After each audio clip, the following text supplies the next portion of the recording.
Welcome to the Savage Productions YouTube channel. Hello again. Thanks for checking the channel out today. So this is going to be the we're talking about the other Fox body in the shop. We had a couple of videos ago that I talked about both of these Fox bodies being in here. We're kind of working on them at the same time. I'm working on one, my man Mitch is working on the other. We kind of help each other out back and forth. So anyway, if you haven't checked the video out, check out, I'll leave a link in the description below. There's of the other Fox body. I've been putting in a UPRK member on that video. So on this one, this car here, it needs a lot of work. We've actually got a lot done on this car. I already talked about it on the previous video about doing the engine compartment. You know, we're doing a 306 build on this one. We got the engine compartment all painted up, and we started putting in the wiring harness and everything back in. We're doing a Holley Terminator X on this one, and that's why we don't have the harness in yet. We still got to run the harness. We just got this car on the ground. We got all the suspension done on it that we were going to do at this point. We did the 5-lug conversion on the back. The other shop, it came from another shop. I talked about that in the last video. They did the 5-lug on the front, and we kind of had to finish it up a little bit, but we did the 5-lug conversion on the back, and you know, new brake cables and just all that stuff. Anyway, we had to get it on the ground for the next repair. So this one is a T-top car. Excuse the mess inside. That's the way we got the car. This thing was a total disaster, and they took the headliner out and whatever else they did to the thing. But anyway, this was an unfinished car, and it came to us to be finished up.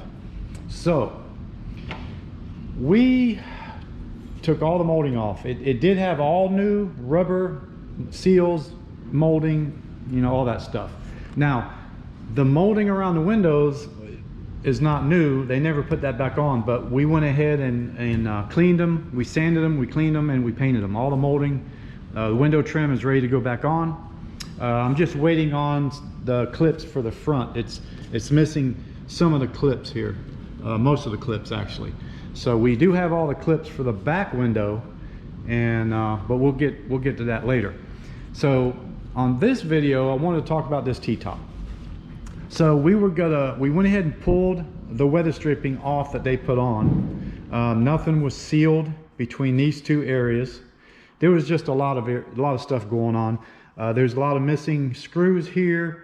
This part is bent out and down, so we have to remove this piece and actually straighten it up, so we can get that back on. It's missing some screws here. There's just a lot going on. So we noticed that some of these pop rivets were broken loose. None of them were drilled out. We went ahead and drilled them all out, but a lot of them were broken loose, and this is what was going on. Obviously it wasn't this bad because we took them out, but this one was broke loose, this one here, and then one back here. So I'm not sure why that was broken loose. I know from talking to some other guys that when they made these cars back in the day, and you know, guys would kind of, you know, build them and make them faster. You know, these are unibodies, so if you don't put subframe connectors on, the bodies flex. So what I was told was a lot of these T-top cars would flex, and what they do is the pot rivets would pull through the bottom. Now this thing has, I've got it laying over there, it had a pretty thick piece of metal, probably a 1/2 inch wide, at least an 1/8 inch thick, that was laid on the inside. It was up inside on the bottom of this roof panel, and these pot rivets go all the way through that and support the T-top from the top or from the bottom. Well, that thing was just laying on the bottom support. Now I'm going to show you with the flashlight here. these T-top cars not only have this top section, it has a bottom section that is the main frame of this car. You can see it's a big plate that is pot riveted to the roof, and it supports the front half of the car to the back half of the car. Okay, and then inside of here, right inside here, right along this rail, there is a thick piece of metal. It's a thick piece of metal. I don't know where it's at. I think we cleaned it up and painted it. It was all rusty. I think it's sitting over there drying. Anyway, that was just laying inside this inner frame. It was just laying in there. So all the pot rivets had broken loose from that. And that's probably what happened years ago when the body's flexing. So it does have frame connectors on it now, so that should stiffen it up. But what we're doing is we're having to remove this whole top section of this T-top. Because it was already broke loose, and you could lay a flashlight right here and you could see light coming through it. So there's no doubt that this would be leaking, you know. This is supposed to be sealed up under here. All along here, that's supposed to be sealed in between there. Okay, now right here there was a pretty good sized little dip right here for some reason. That's the way it came. I'm not sure why it was like that. I'm not sure if this T-top had been taken out once before. Not really sure the history, but anyway, that's what we're doing. We've already we laid some painter's tape all along here. There's actually a trim panel that goes in here. There's double-sided tape, and there's a trim panel that comes up and over, and it comes out to about right here. We've already got that cleaned up and painted. And then it pop rivets on the inside. That's what it does. You know, and then it pop rivets on the inside, and then it seals with double-sided tape on the top. And then that's just a trim piece to make it look good.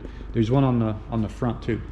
So anyway, we've put some painter's tape all along here, and then we put some duct tape on top of the painter's tape, and then we've got a thin piece of sheet metal, and we laid it right here while we were drilling, just in case we broke a drill bit, or if we broke it or anything happened, it wouldn't go down and hit the paint on the car. It would go down and hit the sheet metal that we had laying here. So that kind of protects it from any damage. So that's why it looks like this. That's why we got duct tape on top of painter's tape. But we have all the pot rivets out. Every one of them is drilled out, top and along here. There was a couple here, all along the sides and all along the top, both sides. So it's ready to lift out. Now they also have it sealed. This is the inside section here. You can see right there. And they have it sealed all the way around. And it hasn't broken loose from here. It's still sealed. So it's stuck on there really good. And we're gonna have a little fun trying to get this out. We're probably gonna put a heat gun on it to try to soften up the sealer. Yeah, we're gonna get this out. As long as we don't do anything to this inside rail, this inside frame, will be good. That's gonna still support the roof from front to back. Once we get this out, we have to clean all of this double-sided tape off of here. We got to clean all the seal off of the roof line, all the seal on the bottom of the T-top frame, and you know, we just got to clean it all up real good, and then we're gonna have to reseal it, put it all back on. And the fun part is going to be putting that metal support plate back inside here, because we have to get it inside there, and we got to get the holes lined up with these holes, and we got to run some long pop rivets, and we need to pot rivet that back together. If we put that on without the support rail, we're not going to have, you know, good contact. We would, if we was to use it, we'd have to drill additional holes in between here, and it would probably be okay, but I don't know. This is just so flimsy that it needs to have some kind of support system underneath. So we're just going to put it back on. We're going to do it right. So alrighty, we're going to go ahead and get started on this and see if we can't get this separated and get it off of here. Well, we are back. I'm going to show you the finished product of this T-top Fox body. Well, I should say it's finished. Pretty much the whole car is all put back together. As you know, on the last clip of this video, we were in the process of getting the T-tops squared away and getting all the seals put in place, getting it sealed up. Well, instead of filming this was a really big job, man. It took a lot of time. I just went ahead and just finished it. We've got so many other jobs going on. I just went ahead and jumped on this and got it done. We're still waiting for the engine to come back from the machine shop. Once it comes back, we'll be assembling that engine, and then we'll get it dropped in, get it fired up. It's going to be really sweet, let me tell you. So we'll have another video on that once the engine comes in, and we'll start that process. But for this video, I'm going to go ahead and walk around. I'm going to show you what we did to this car. You obviously seen in the beginning of this video what it looked like when it came in. You know, we had already did the 5-lug conversion. We finished up the front part of it that they started. We did the back. We did the disc brakes in the back. We did the engine compartment, everything. The main part that we needed to finish after all of that was getting the interior completely put back together. So we did pull the dash. It needed a heater core.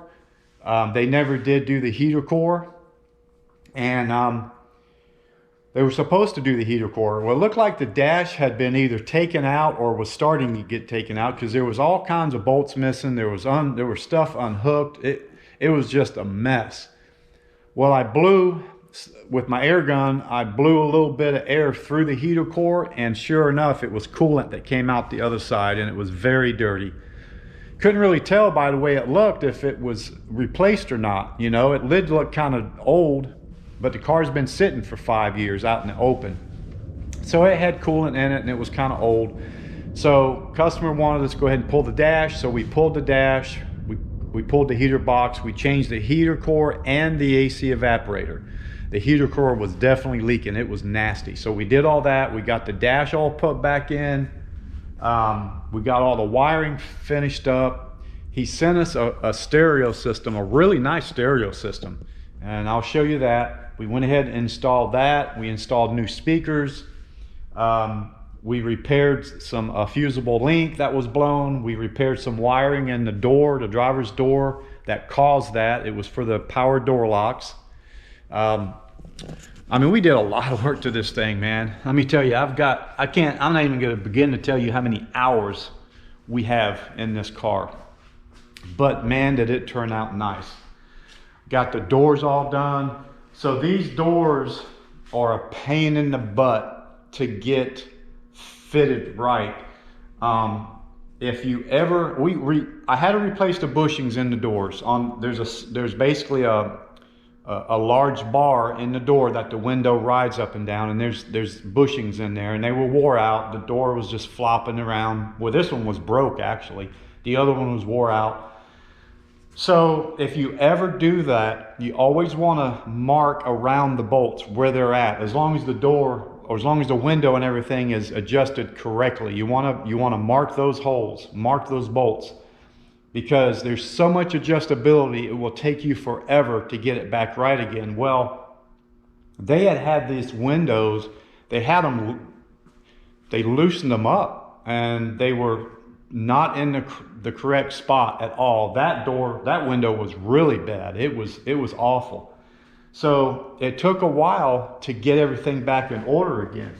Now, on T-top and convertible cars, they all have the same door because they don't have the metal frame around here like on a coupe or a hatchback. See, like on this one, you have the metal frame that the door has and the window rides up and down, you know, into. Well, on convertibles and T-tops, they have a whole different door. And these things are definitely adjustable, right?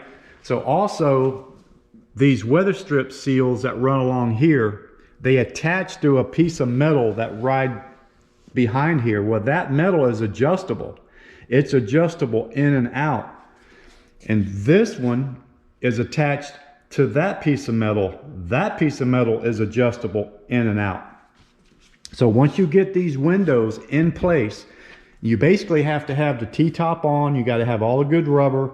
You got to shut this door, and you got to adjust the window to fit tight up in here. Okay. Once you get the window close, then you got to adjust this metal strip right here. In or out on the bottom, in or out on the top. Otherwise, you'll have a gap on the top or a gap on the bottom or a gap all the way through if you don't have it right. And the same with this one. And they had these off. They took all of that metal off. They took this metal off to paint the car. So really, you could take this rubber off and you could have painted the car with the metal underneath. You're not going to see that. They took this off, which is cool. You want to take that off. But you don't want to remove that metal there. There's too much adjustability.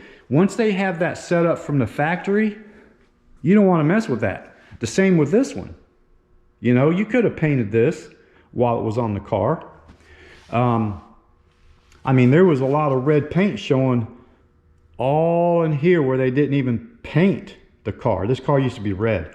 So I had to go in there and paint all that inside there. You know, it was just a hassle, man. It was just a big, long, tedious job, but it turned out great. You know, we've got the dash all back in correctly. Here's the stereo I was talking about.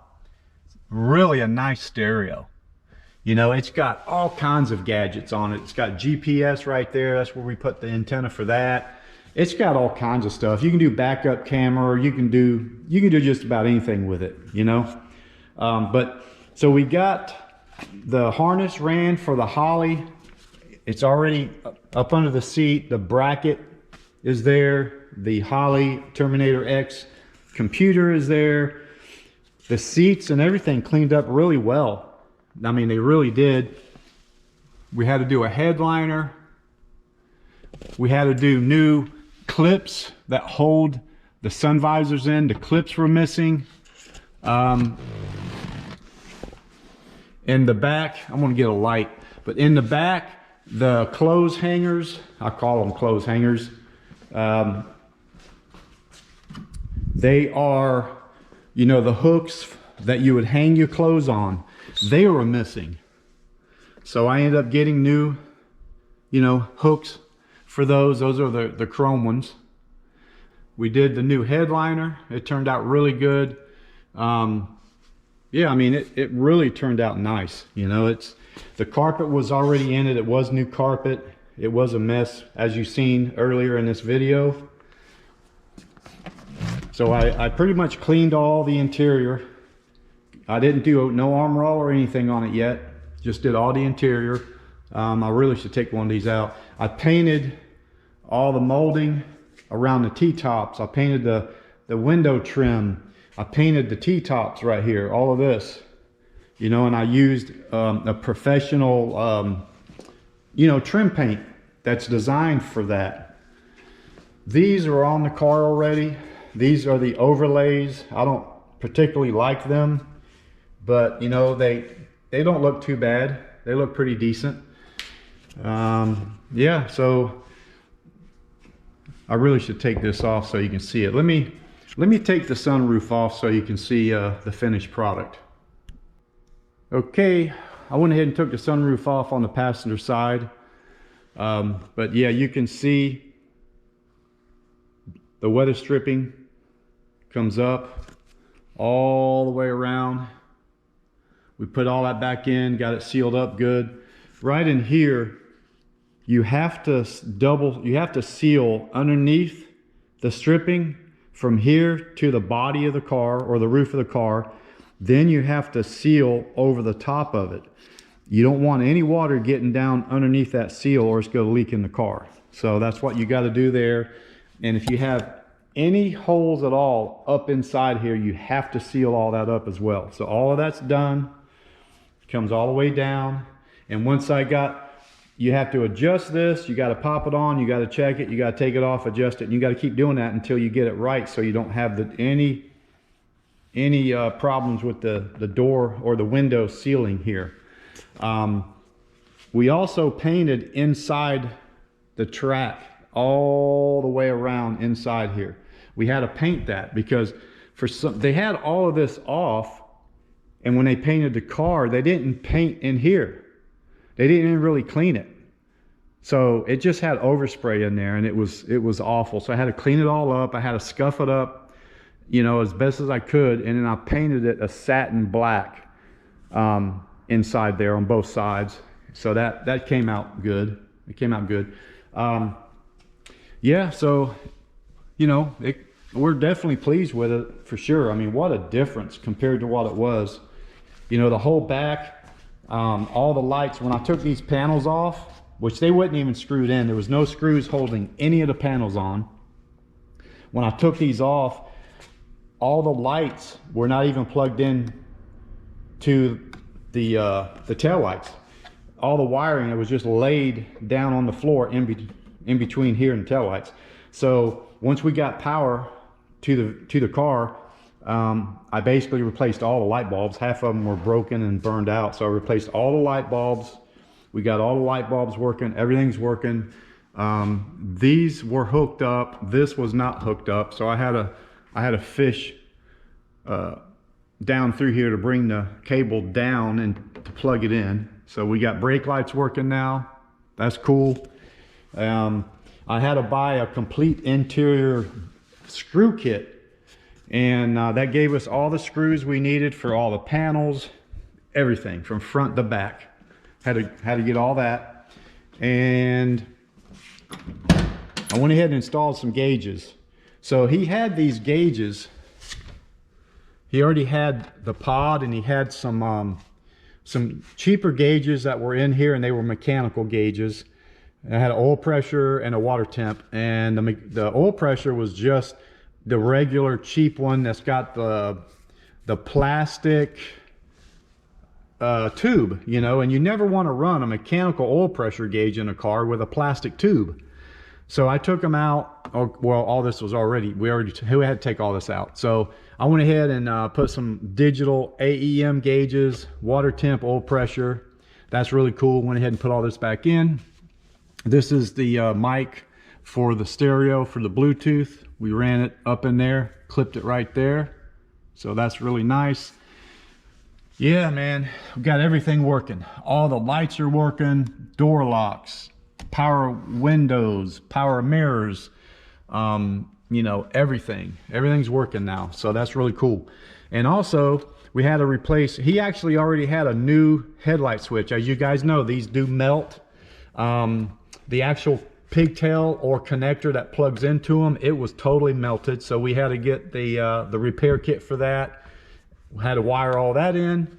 And then we also had to get a new hazard switch with the pigtail and the wiring for that. It was also melted. So we did all that, got that going. The brake light switch was broken. I had to get a new brake light switch. The ignition switch was melted. We had to get a new ignition switch and repair the wiring on that. This car was in, you know, it was just in bad shape. I mean, it is what it is. So, but we got it together. Painted the wiper arms. This was in really good shape. I'd say it's probably a new one. We ended up, let me lift up this hood here. Let me lift this up, put this on. So once we painted all this, we put it all back together. I don't think I've showed you guys this, I might have. We put it all together, put everything back in, painted everything nice. We got a new power booster, new master cylinder. We sanded and painted the wiper motor. We got all it in. There's the harness for the Holly Terminator X. We got it all ran already. We just got it all zip tied there real nice, waiting on the engine to come in. We went ahead and bought a nice polished stainless steel, hood prop rod. We've got that on there. We've got the brackets for this. We've got them painted. They're actually in a box up there with some other parts that are already painted for the engine. So we need to go ahead and put them on. Let's see, new antenna. They didn't have an original antenna on here.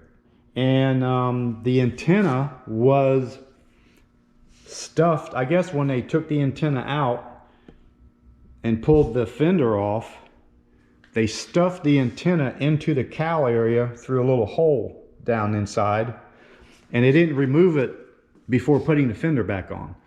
So we pretty much had to, I wasn't going to take the fender back off, so the only way to get it out was to bend it, cut it in half or whatever to get it out. We got it out, but it wasn't a factory style one, so we went ahead and ordered a factory style antenna that goes all the way in, and then put the little short one on there. So that's cool. But man, it turned out really good. The 5-lug conversion with the 94, 95 Cobra calipers and rotors. That's what we went with, and they're remanufactured calipers, nothing used, brand new rotors, brand new pads. And of course on the front, when they did their 5-lug conversion, it's got, the Cobra calipers and rotors, but they're used. It's not even a rebuilt caliper. They painted the calipers, and they're used. So we went ahead and bled the whole system out. Nothing's leaking, so that's a good sign. But man, it turned out really, really nice. A lot of work, but it turned out awesome. And I've posted some pictures on Facebook, and really getting a lot of positive comments. Some people don't seem to like the interior with the two-tone color, but man, there's a lot of people that just love it. It really pops with the T-tops out. It really does, man. It looks good. It looks really good.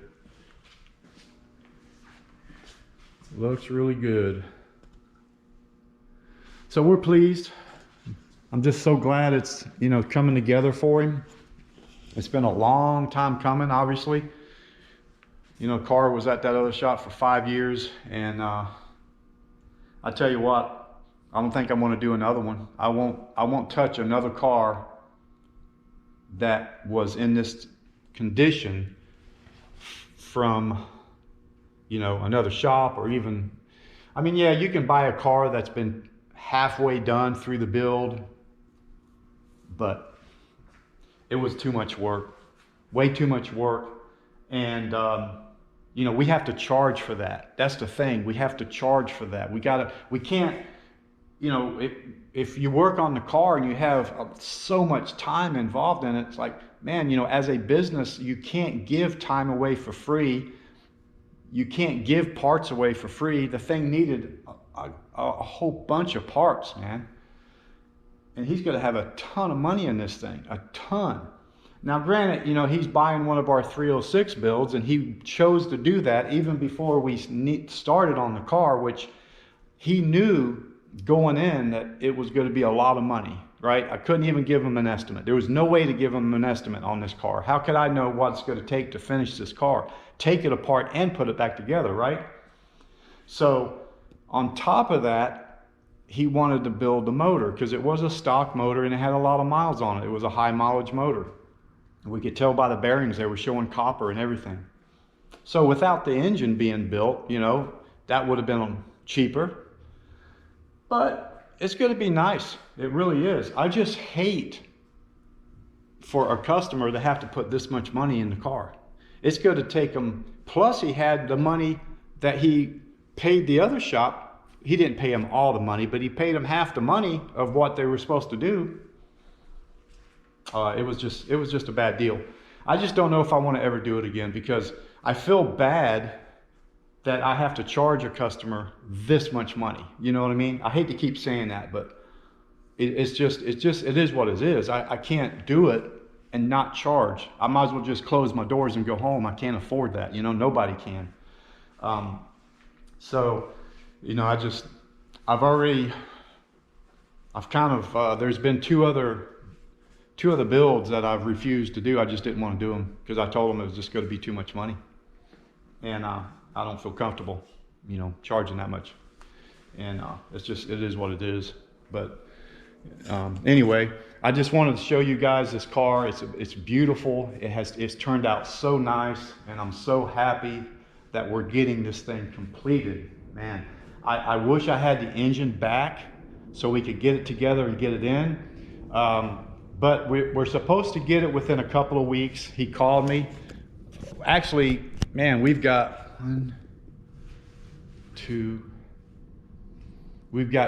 two other engines we just sent to him. We just sent an engine from a 1989 turbo Trans Am, original turbo Trans Am, 3.8 V6. We just sent that out today to get machine work done. We got a 2JZ build we're doing. That's a pretty cool one, 1,000 horsepower build. We're waiting on the pistons. They're going to be here in 2 days. It'll be Friday, and then they'll be getting shipped. He's got two engines there now. This one should be coming back in a couple of weeks, and he's got an LS 416 that's almost done. That'll be coming back in a couple of weeks. So we are loaded up with engines right now, building engines. This one right here, we just got it back in today. We cleaned it up, we got it back in. Fuel system's going to be started tomorrow. We're going to have more video on this one. And 347 is already here. I got to finish building it, and I'll be back on that engine this week while my man Mitch is going to be getting the fuel system on this one. And then of course we still got a couple of little things to finish up on this too before the engine goes in. So yeah, it's cool, man. I'm really excited to get this done for the customer. I think he's excited too. He's already seen the post and commented on the post on Facebook. So I'm gonna do one more walk around with this thing just so you guys can see it. And then we're gonna cut this video off. I noticed the shifter handle is super long. That's why the boot is so far down, because the boot's not tall enough for that handle. But yeah, it turned out nice, man. It really did. He's gonna have to get some new floor mats. The floor mats were just completely ruined. They were just ruined, stained and everything, from probably just from being in a car with all the other stuff in it. But we went in and threw them out. And this is a box with all the paperwork I'm going to save for him. This is some 5.0 emblems. Still got to put them on. I went ahead and put this one on for him. 5.0 emblems that go on the fenders. I got to put them on yet. And then of course this one is on. So that's cool. Oh yeah, I wanted to show you what I did with the lights here. Hang on a minute. Hold on a minute. This is something that a lot of you guys know about. A lot of you guys may not know about. So since we had to, yeah, see, I had to get a whole new assembly for the back for that light. It was completely broken and missing. Okay, so since you know, we had to go in and rewire all this. A lot of these melt because you have to have the headlights on in order for the fog lights to get power and turn on. Well, when you wire these in, you can wire a relay to actually power up the fog lights. And what you do is you turn on the parking lights. You don't have the headlights on, right? You can see the headlights are all working. high beam, low beam. Oh, that's another thing. We actually had to change the multifunction switch here, or combination switch, whatever you want to call it. The wipers didn't work, so I had to change that too. But anyway, what you do here is you turn your parking lights on, and now your fog lights work, right? See, you leave your fog lights on, you turn your parking lights off, fog lights go off. You turn your parking lights on, fog lights come on. Or you can run headlights. So what that does, let me shut the door here. What that does is you hook up a relay, and the relay will power up the fog lights now straight from the battery. And then you use the parking lights to energize the relay, just like a key on source would be. A lot of guys know this, but that's a cool trick. Keeps the headlight switch from melting, and it also looks cool. That looks so sweet to have the parking lights on and the fog lights on, especially if you get the clear lenses like these. They're kind of clear with amber bulbs. Instead of having the amber lens with white bulbs, you get the clear lenses with the amber bulbs. They look really nice. Looks really nice, man. Shut that off. All right, I'm gonna go ahead and cut this video off. Let me shut my battery off here. All right, I'm gonna go ahead and cut this video off. I've been on there long enough. So yeah, it's cool, man. It's awesome. I'm so excited to get this thing finished up. Waiting on the engine to come back. We're gonna go ahead and we'll have another video when that engine comes back, and we'll get it rolling. So we got a lot of stuff going on. We'll have some more videos coming out, so definitely stay tuned for them. If you haven't subscribed, consider subscribing to the channel. Hit the notification bell so you can get notifications. Share the videos. Leave some comments if you'd like on this beautiful T-top back here. I do appreciate you guys checking us out. Be sure to check us out some more. All right, we'll see you on the next video.